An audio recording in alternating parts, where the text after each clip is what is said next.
Welcome to Home Biz Tax Talk. My name is Lysandra Everett. I am the Home Biz Tax Lady and the principal owner of Everett Tax Solutions, where we help you win the tax game. Home Biz Tax Talk airs Monday through Friday, and when you tune into my show, you're going to hear about topics that are important to the home business community. So today I want to talk about a silent money suck, which are these underpayment penalties, okay? And I really want to talk about that because if it's one thing that I've noticed over, throughout this never-ending tax season is that people are paying these penalties and it's a silent money suck. So what is the underpayment penalty?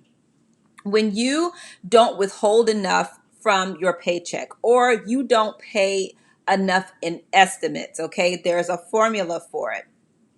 But when you don't pay enough, then you get these penalties, okay? And it's line 24. Like I'm going to show you this one, right? Line 24. You see that? This is a penalty right there. So this client is paying an extra $1,000 in penalties, okay? Think about that. This is and this is such a huge problem because you tend to focus on line 35, which is how much you owe, or line 20 if you are due a refund. That's where you focus your eyes.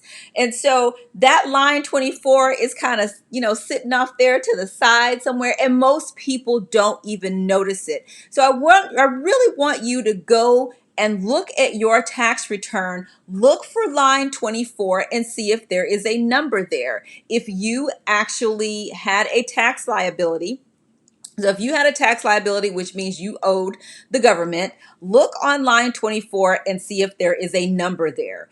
If it is, that is a penalty you paid for not withholding enough. Now, sometimes that penalty is really small, and that's okay. But when you add these things up over time, because more often than not, people who under withhold do it habitually, and then this money adds up over time. So you think about this $1,000 is just $1,000 today. But in a savings account, that $1,000 could have been invested. It could have been in somebody's college fund. It could have been in a savings account. That $1,000 could have been in your pocket versus going to the government. So I'm really encouraging you all to take the time to do the paycheck checkup. Okay, please do that. The IRS withholding website will help you with that. When you have estimated tax payments, pay the estimates because you're throwing money out the window.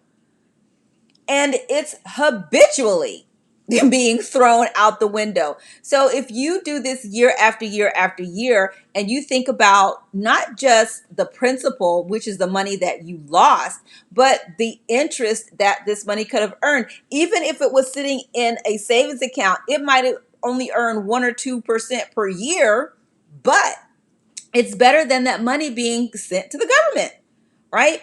And and then if you can't pay that tax bill on time, then you're going to get more penalties and interest on top of that penalty. So this is like it's a silent money suck. Like this is just money leaking away from you. So when you look on that line 24, if you see a number there, you need to ask yourself, what could I have done with this money? Okay. And then you need to make adjustments. You need to make adjustments like having more taxes withheld from your paycheck if you're working. If you have a business, then you can, increase your estimated tax payments.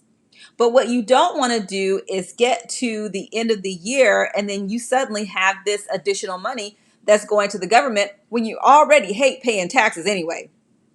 So now you're paying taxes and penalties.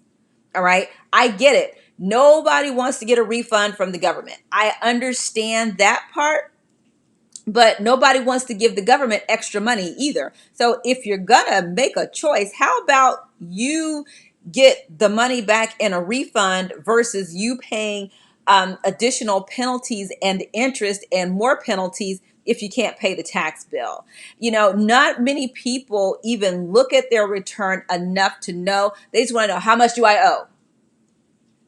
Or how much am I going to get back?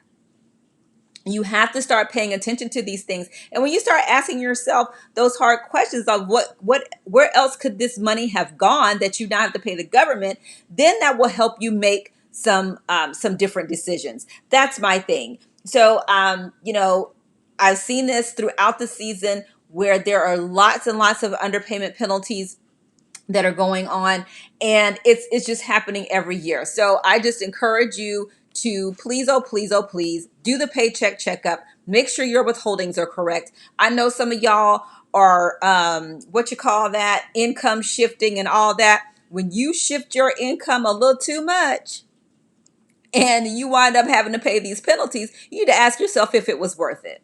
That's all I'm saying.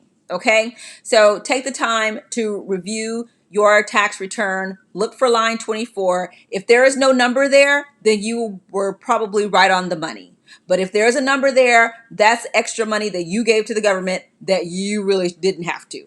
Okay, so I hope that helps you out. Just a little nugget for today. Have a great day. And you can come right here to get your questions answered about your home business taxes. And I will see y'all next time. Bye.